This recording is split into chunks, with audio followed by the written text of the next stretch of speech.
Hey guys, I'm Bethany with Sawdust and Embryos, and today I'm going to do a tutorial on our shading with stain technique. So right here I'm going to show you my grandma's dining table. I have it on its side here, and you can see that we have painted it.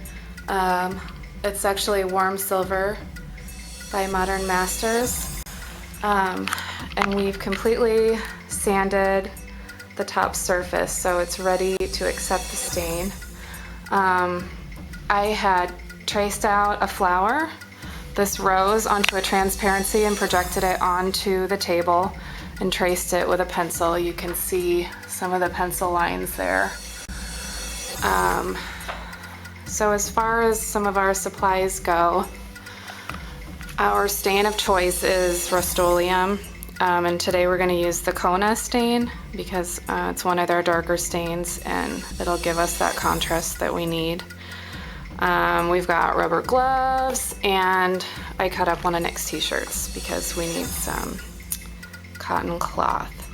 And we're using one of these plasticky tablecloths just to keep the stain from making a mess in our dining room. So I'm going to go ahead and do this thing. And if you stay tuned at the end, I'm going to do a really detailed step-by-step tutorial. Here we go.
Peony Wasata Cynimbrios. I am going to do a little demonstration for you so you can see a little bit slower how this is done. I'm just going to start out by drawing a simple lotus flower on here with a pencil.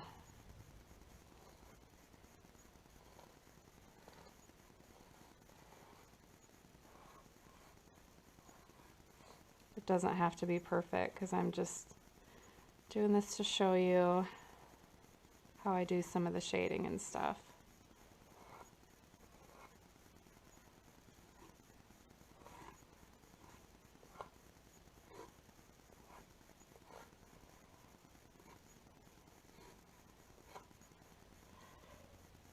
You can see that I just drew a little lotus flower. So here I'm going to open my stain. We use this Rust-Oleum. Dark walnut is probably my favorite of all time. It's a really good, rich, kind of chocolatey brown. So you want to make sure you shake these really good before you open them. It mixes all the juice together.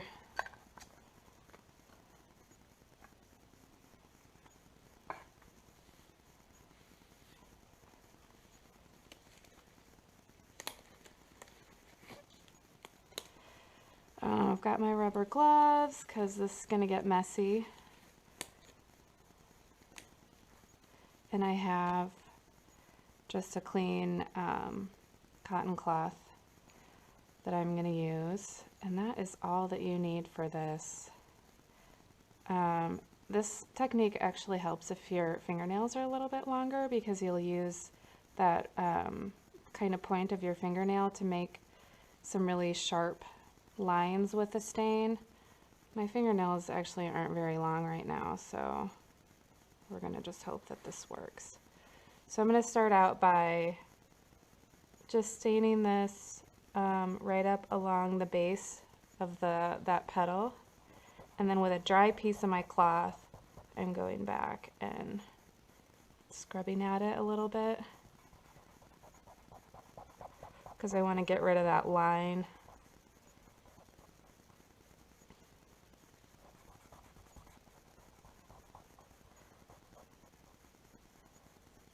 You can see it just kind of naturally gets lighter as it goes out away from where you had originally put the stain. So I'm going to go back to this spot on my cloth that has the saturated part that I just dipped in the stain, and I'm going to go back and darken it up again. And I'm just going to let that sit there for a little bit because I really want the stain to penetrate in that spot before I smooth it out again. I'm going to do the same thing here on this leaf. I'm going to go to another dry spot on my cloth and just kind of scrub away from that spot.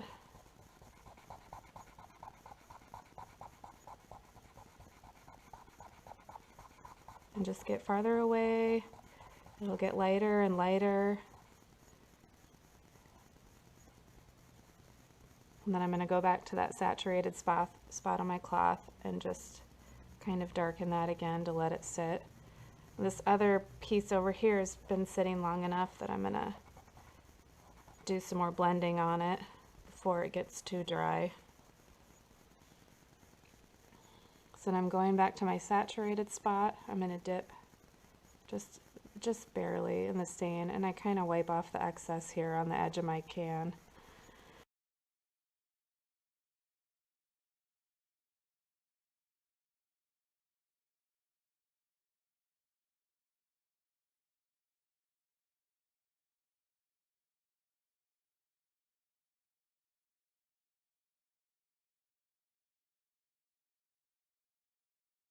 At this point it doesn't look like much, but now that we're going to go in and do the second row of flowers, it's really going to show where the first petals kind of define them, I should say. So I've got a petal that's back here. And I'm just gonna scrub away before that line gets too dry. I don't want it to be a permanent kind of stain line. It needs to look like it flows smoothly. You guys, I feel like Bob Ross.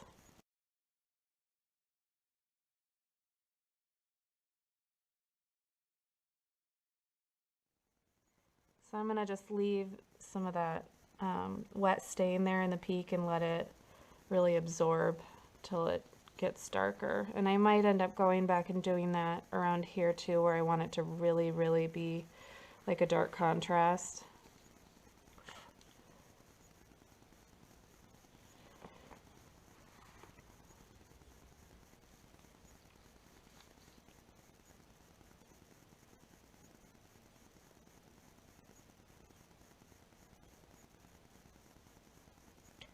Right here again, I'm using my fingernail to try and like get it into that peak there. If my cloth was more saturated than it is, these lines that I'm trying to make smooth would be really running and not be smooth at all. But since when I dip my rag into the stain, I kind of wipe it, and so it's not really super saturated. I'm going to add a little bit more here because I want more stain to come out a little bit farther. So basically, you have your spot on the rag that is saturated and everything else. So this is always the spot that I'm dipping in the stain to get another load to start a new petal. And then with each one, I find a new dry spot to shade with.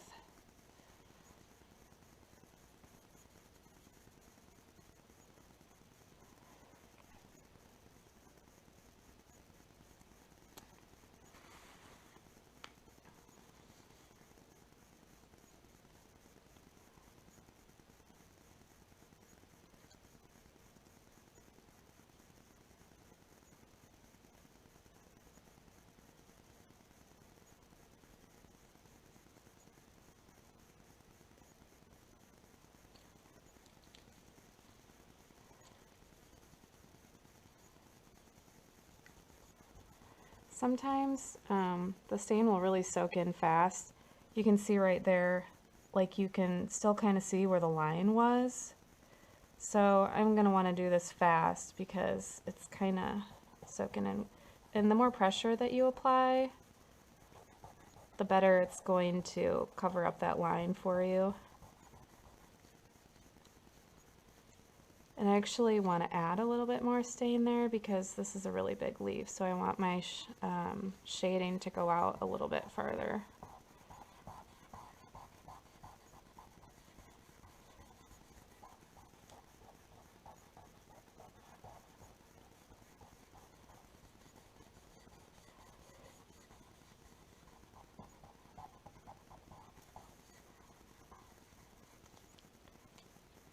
I'm just going to come back in here and kind of blot this really dark wet stain so it's not so globby. So I'm going to go back to this one wet spot on my cloth and get it just a little bit more damp again.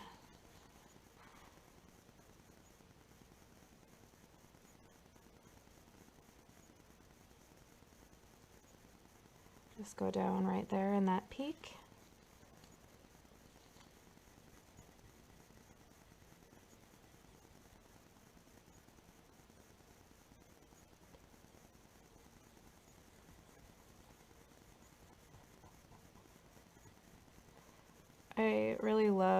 One of the reasons I really love this technique is because you really can see the wood grain. It's really just, it's not like painting wood, it's still wood stain, and you're able to really just give it life without taking away that natural wood grain that it has.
got a little overzealous on that one, as you can see.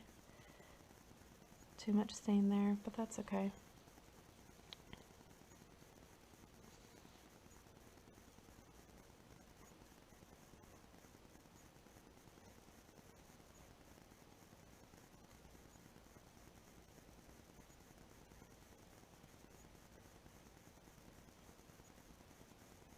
You guys want to make sure that whatever you're doing this on, make sure that you sand it really, really smooth before you start doing this technique, and then finish it off with a really smooth sandpaper, like 220 or something like that. It makes it a lot easier to blend.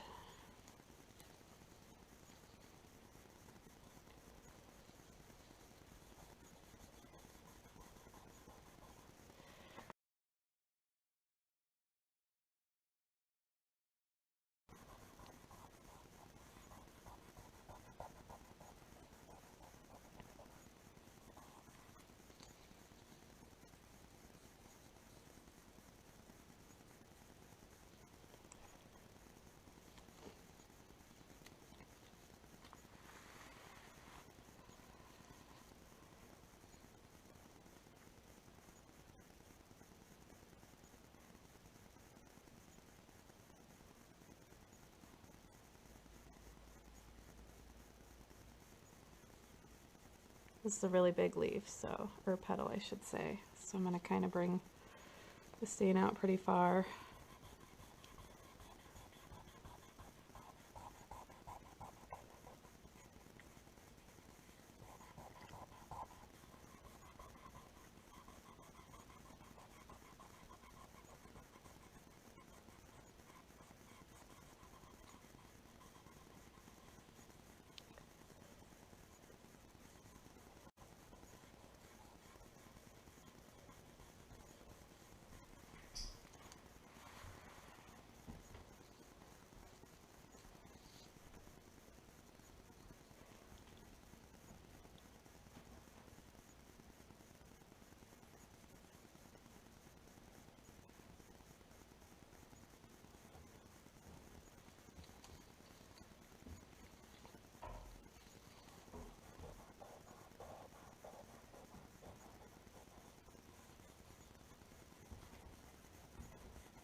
You can see over here I left some sitting, so I'm going to go back and kind of blot that so it doesn't dry and get tacky on me.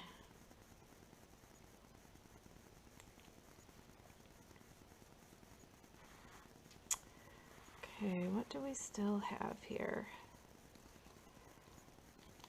This looks like it needs another leaf right here.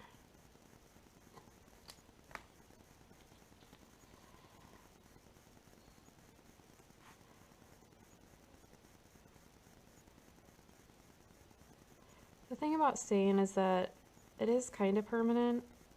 Like if I were to dip this in and then just drop a splatter of stain on my board, that's kind of a problem.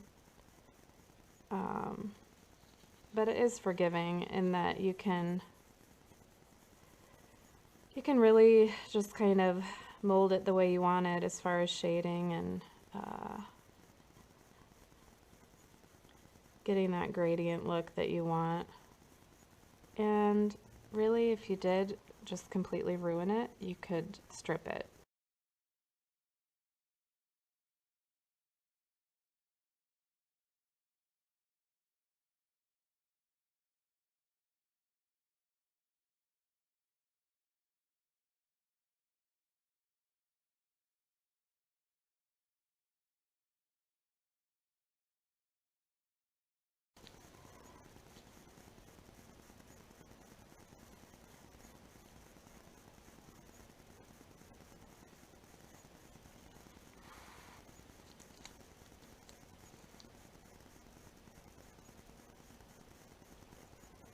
Like I said, on the spots that you want to be really dark and contrasted, when you go back to clean them up before they dry too quick, Just blot them and get the bulk of that stickiness up so that it doesn't stay that way forever.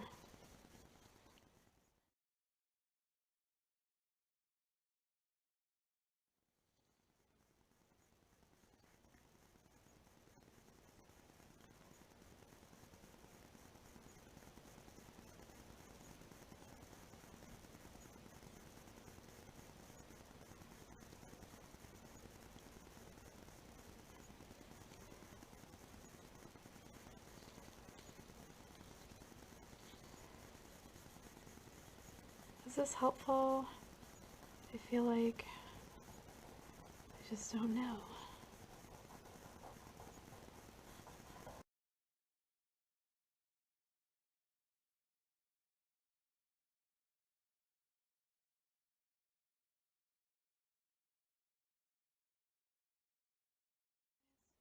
On my phone.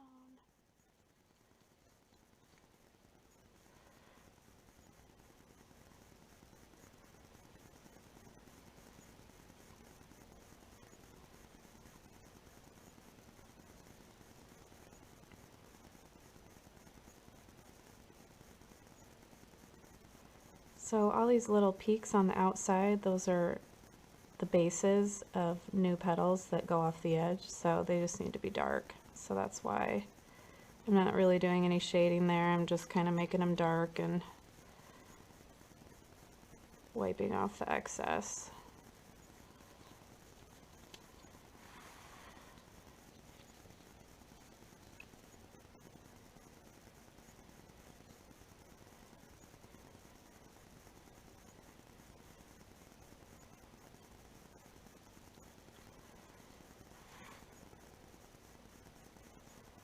Maybe get a little bit more on there. It's starting to dry up a little bit. The darker your darks are and the lighter your lights are, the more the whole thing is just going to pop and really look incredible. So I wouldn't recommend starting out with like a walnut or cherry board. We try to stick with like this is pine, or poplar is a really good one. And pine and poplar are also really easy to shade with, so it doesn't soak up the stain as quickly as some other would.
You can see I just screwed up right here. I can sand that off because it's not too bad.